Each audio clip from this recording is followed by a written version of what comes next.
In the meantime, Kevin Hincks is with us, senior equities contributor, Schwab Network, taking a look at some of the latest reports and sales data that we got from Ford. Actually, a little better than GM. But what are you watching when it comes to all these automakers and the UAW strike, too? Hello, Nicole. Yeah, it's amazing that Ford is claiming good news. Why? Because they posted third quarter sales of 34,861 vehicles, up 41% for their hybrid sales.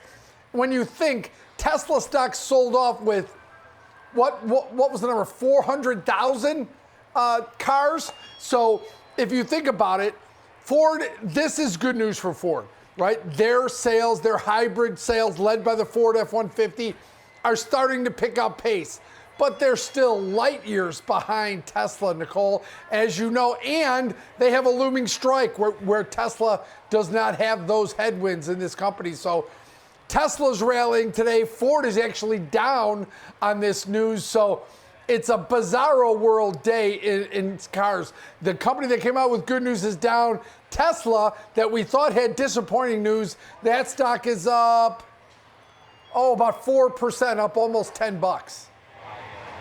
All right, so we'll continue to watch all of that. It was amazing when I saw those deliveries and at least some good news for Ford, but even eking out over General Motors. And then oil prices falling almost $5.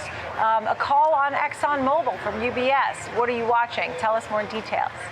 Yeah, energy stocks are down across the board. Not really surprising with the price of crude oil suffering one of its bigger moves in quite a while, Nicole. When I look at the board here, I've got crude oil, there it is, down 5.4% as we get to the 2 o'clock Eastern hour, Nicole. It's a big move. Remember, in the overnight trading a couple days ago, crude oil touched $95. For it to drop like this, you're starting to get some whispers about, number one, increased U.S. production, but also, OPEC Plus confirmed that they're holding their production cuts through the end of the year. But you saw earlier in the week, Citigroup came out with their report on crude oil that says it could hit $70 by the end of the year. So suddenly, in a story that was only bullish for crude oil over the short term, a couple bearish notes